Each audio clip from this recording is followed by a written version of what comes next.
Hey everyone, today let's look at the best thing that happened in every single year of Dead by Daylight, with there being 10 years now in total. Let's get into it. Year 1, Halloween. Whilst there were many successes of the first year of DBD, the greatest one was surely the Halloween chapter and its addition, which was also debatably what led to the game's later success, and also its massive licenses. This would have come as a shock at the time too, a fairly small game getting the huge license of Halloween, adding a playable Michael Myers, Laurie Strode, and Haddonfield as a map. Nowadays it doesn't seem like anything special to reflect back on with us having huge licenses all the time, but this is what paved the way for all of that. Not only did it do this, but it did it very well. Even from its first impression with its trailer, it really set the scene for how good this chapter is, with it having stellar graphics and tone. Myers himself in terms of gameplay has always been one of the most praised, with him really feeling like Myers. I've also always loved how he looks visually, and it's actually my favourite interpretation of Myers. I like that he's bulkier and more intimidating physically compared to the source material. It showed off what DBD and its devs were capable of, bringing along an iconic character and doing it incredibly well.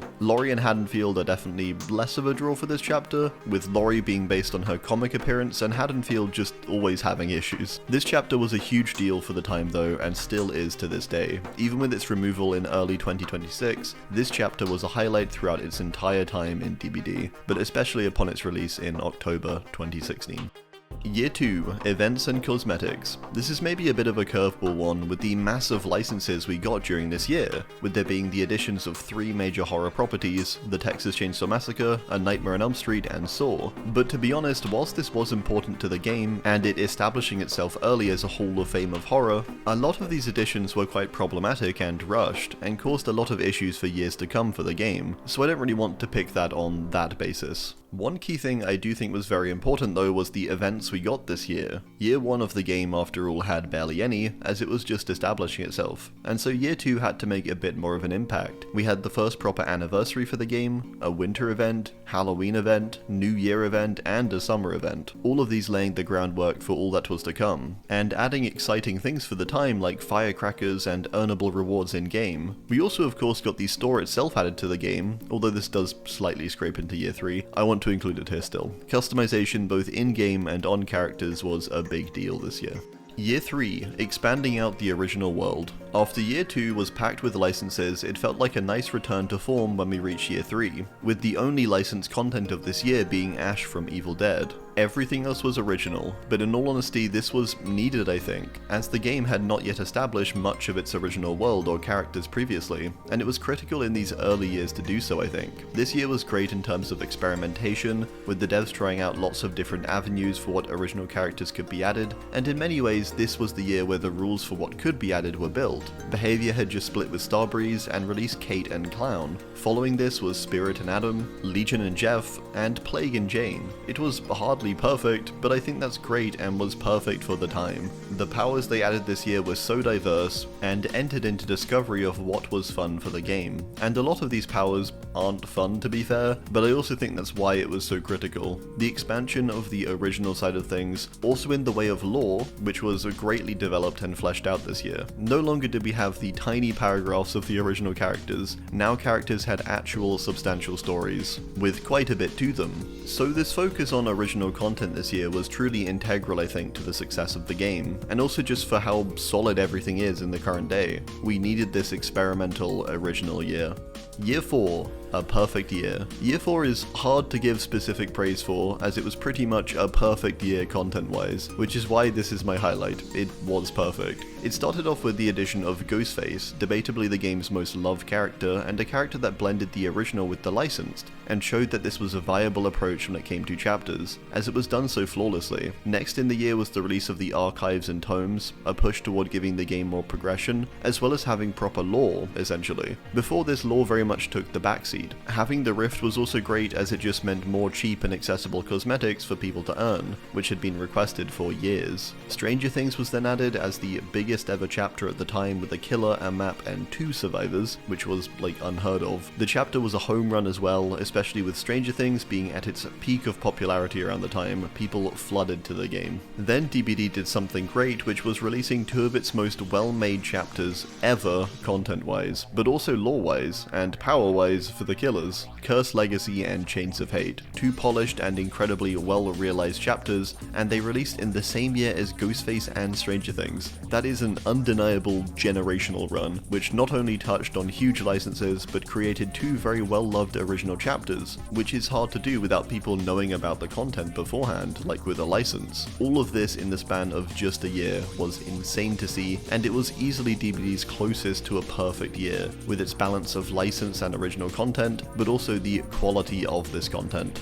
Year 5, Realm Beyond. Year 5 was a tough year for DBD and the world as a whole with COVID, which did seem to affect DBD and many games quite substantially, with there being a lot of issues this year with seemingly unfinished content and bugs. It was especially bad around the release of both Blight and Twins though, which were kind of just messes to be honest. Despite this, we did still get one of the best chapters this year with Pyramid Head, and a controversial but in my opinion banger chapter of All Kill. Aside this though, there was a big push this year toward revamping the game, which largely came under the title of Realm Beyond, a push to revamp and rework the visuals and layouts of the maps. It certainly wasn't smooth, but it was definitely necessary, and to this day I really appreciate all that was done during this year to get us to this point, even though at the time it seemed like it was kinda killing the game, and it was horribly done or whatever. In retrospect, this is so far from the case. This extends out too to other visuals such as the updated movement of the characters, where before this point characters would run with this strange lean forward, and it all looked rather bizarre. With the game updating and growing more popular, this was a much needed change and one that I really appreciate nowadays. I know people loved old movement, but it was also a product of its time and it was a great decision to revamp it. The same goes for the HUD as well, which also got a revamp. Mind you, the first few iterations were pretty terrible being compared to a mobile game, but eventually it got there. And yeah, today I do definitely like the new HUD a lot more. Realm Beyond was a push to a brighter future and committal to a future at all, and for that it was my highlight of this rather rough year. Year 6, fresh new mechanics. The highlight of this year to me was all the new mechanics brought into the game that gave it a breath of fresh air where at the time the meta was still very stale. This year added tons of new and cool ideas that subsequently changed how DBD was played, but also how later killer powers were made too. The two big perk additions this year were Boons and Scourge Hooks, two staples nowadays of DBD. Boons upon their release completely shook the game up and ushered in a brief but exciting new meta for a few months with the release of Michaela Reed as solo survivor. We then also got Pinhead in Hellraiser and Artist in Portrait of a Murder, who brought along the very first Scourge Hooks. Gift of Pain was fair and fun anti-heal, and then we also got Pain Resonance with Artist. At the time, tunneling, camping, and slugging were pretty rampant, so a perk that encouraged hooks over slugging was quite nice. The other interesting mechanics of this year also happened with killer powers. We started out with the addition of zombies with Nemesis, an awesome mechanic for its time, with it implementing the AI zombies, who would roam around the map and assist you as the killer. Then we also got much more complex killer mechanics added with Pinhead, and his entire box mechanic, which was incredibly unique for its time as well. The idea that you had to go and locate a box around the trial almost like a minigame was really cool. This persisted on with the release of Sadako at the end of the year with her Condemned mechanic. Whilst I don't want to claim these were all home run successes or something, this really was the highlight of the year I think, was the experimentation and fresh new ideas being added into what was beginning to feel like quite a stale game.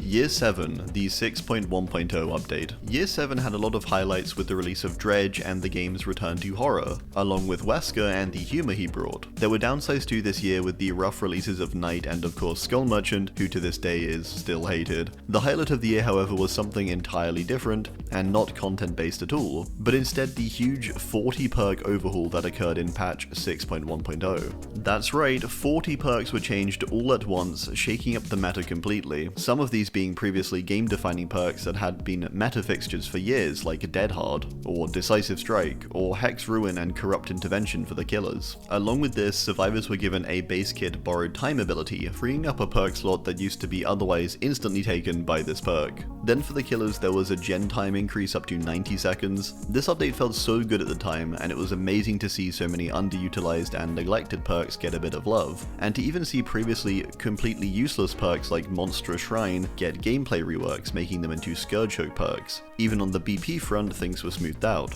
with the whole system getting revamped this year and this patch being integral. Pretty much the only downside of this patch was it did kind of lead into the whole 3-gen meta with the buffs to Cooler Brine and Overcharge, but after a whole like 6 years of the meta almost being entirely the same, this felt like such a breath of fresh air. Finally, other perks came to the spotlight and could be viable. I'd love to see them do this again someday. Year 8, Unknown. For this list, I wanted to do my best to not just name my favorite killer or character for each year, but in this case, Unknown is 100% my pick for the entire year. In all honesty, Year 8 was a bit up and down and rough. We had just come off of the rough patch of content with the release of Merchant in the previous year and had some recovery time with End Transmission, yet the releases of Alien and also Chucky just didn't seem to be quite connecting or making as much of an impact with the community as you might have expected. This is when All Things Wicked came in, an original chapter yet one of the most hyped ones we've ever had for DBD, and it was all down to the stellar marketing, visuals, and entirety of Unknown.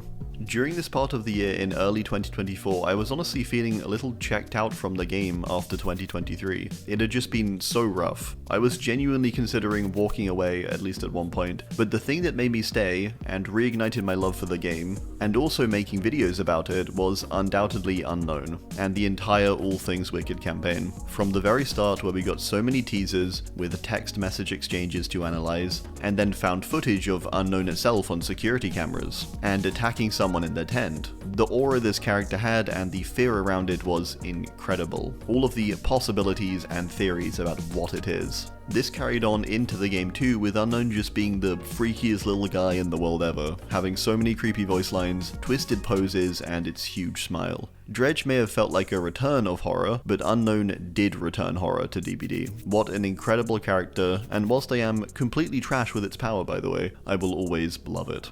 Year 9 Horror Adjacency. So my biggest love of Year 9 has got to be the horror adjacency of this year, and how DBD took a stride into trying different things out and seeing what fits and what people will be okay with them adding. Pretty much everything in this year wasn't quite horror, but was definitely adjacent. But I love that as someone who would like to see the game explore more licenses like this, but also originals in this vein too, as I think honestly it's a bit more interesting nowadays to have a mix at least. I was a skeptic too when Vecna and D&D was announced as the 8th year anniversary, and I was initially quite disappointed and couldn't quite understand why of all things they would go with D&D, especially as the anniversary for their horror game. But I was so wrong, and I'm so happy I was, as this was maybe one of the coolest chapters they've ever made, with so much attention to detail and love poured into all of the various elements of Vecna and his kit, like the magical items and chest, along with all of the new perks which implemented new D20 mechanics. This year didn't stop here though. Soon after adding Lara Croft from Tomb Raider, another curveball but great fit,